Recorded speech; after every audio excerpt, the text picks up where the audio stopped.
भैया बहन, पिछले दिन हम लोग इलेक्ट्रिक जनरेटर के बारे में जानकारी लिया था।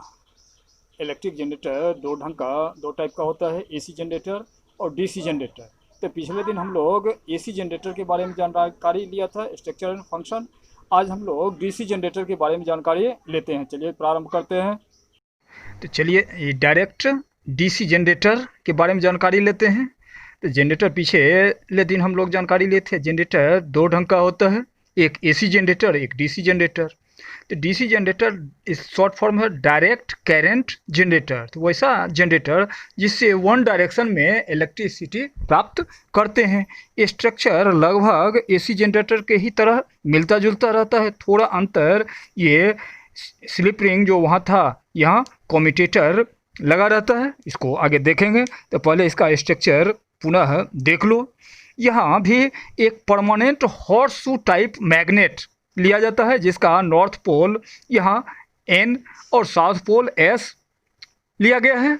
और इस दोनों मैग्नेट के बीच एक रेक्टेंगुलर कॉइल ABCD को प्लेस किया गया है। इस ढंग से प्लेस किया गया है कि वो freely rotate over the shaft. ये डॉटेड लाइन जो आ रहा है ये शाफ्ट है, और शाफ्ट को दिखाया गया है डॉटेड लाइन से।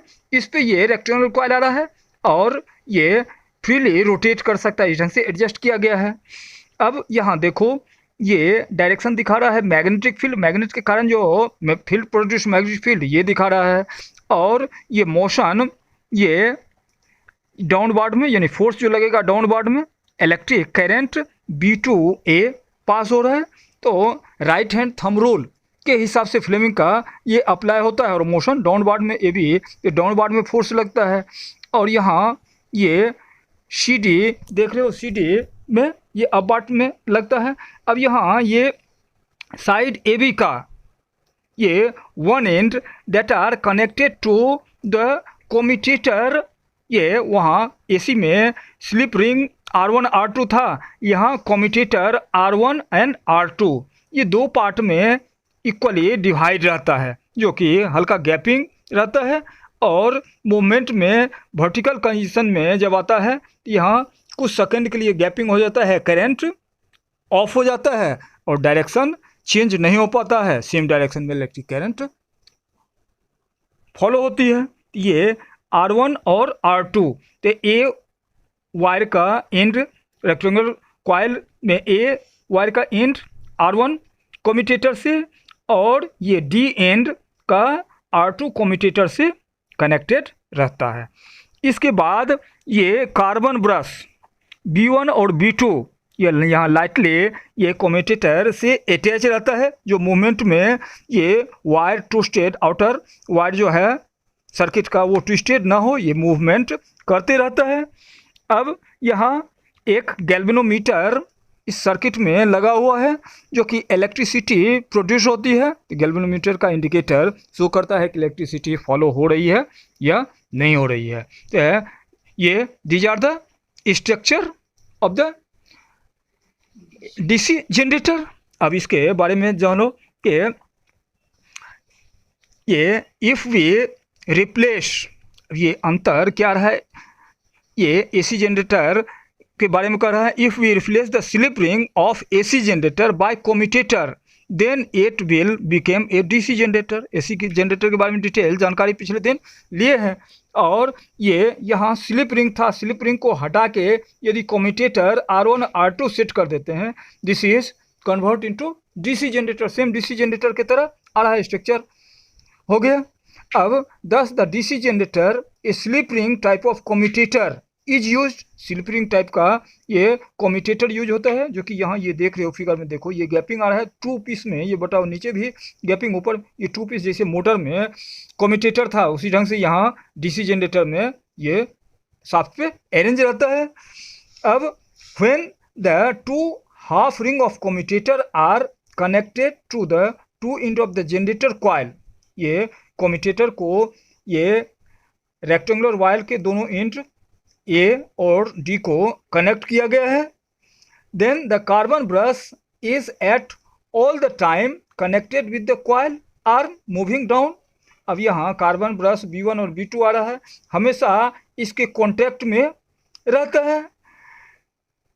carbon brush all the time in the contact with the coil arm moving down in the magnetic field. Magnetic field में जब ये मूव करता है तो हमेशा कार्बन ब्रश उस कॉन्टैक्ट में कम्यूटेटर रिंग में रहता है, while the other carbon brush always remaining in contact with the coil arm moving up in the magnetic field.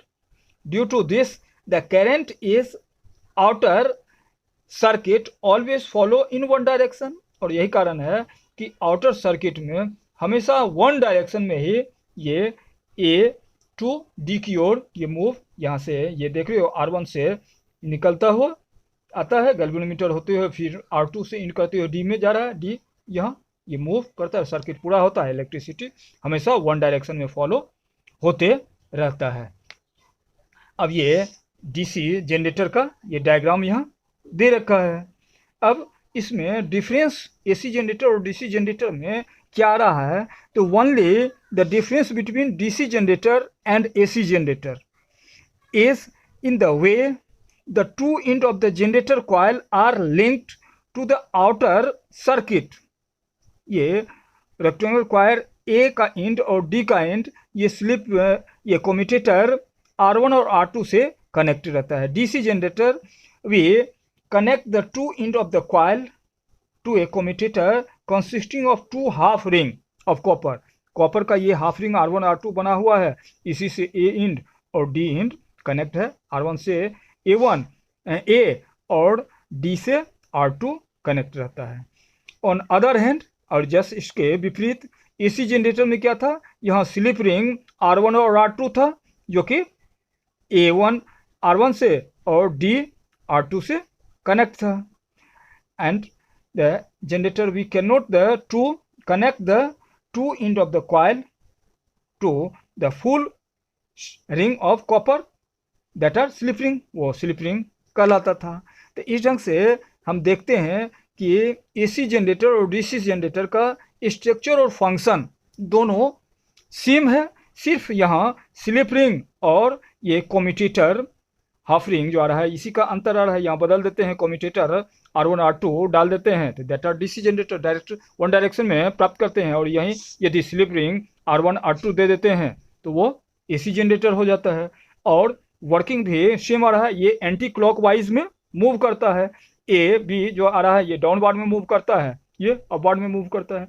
After half rotation ये सी डी चलाएगा, ए बी के position में भी चलाएगा, सी डी के पोजीशन में, और कुछ क्षण के लिए क्या होता है यहाँ ये गैपिंग जो आ रहा है ये इलेक्ट्रिक करंट का कनेक्शन ऑफ हो जाता है और मोमेंटम प्राप्त करने के कारण वो मोमेंट में रहता ही है और ये चलता रहता है, वन डायरेक्शन में इलेक्ट्रिसिटी प्राप्त करते हैं। इस ढंग से ये डीसी जनरेटर का स्ट्रक्चर फंक्शन हुआ। नेक्स्ट दिन हम लोग इलेक्ट्रिक सर्किट का electric wiring house hold use में कैसे करते हैं उसके बारे में जानकारी लेंगे। आज के लिए इतना ही, धन्यवाद।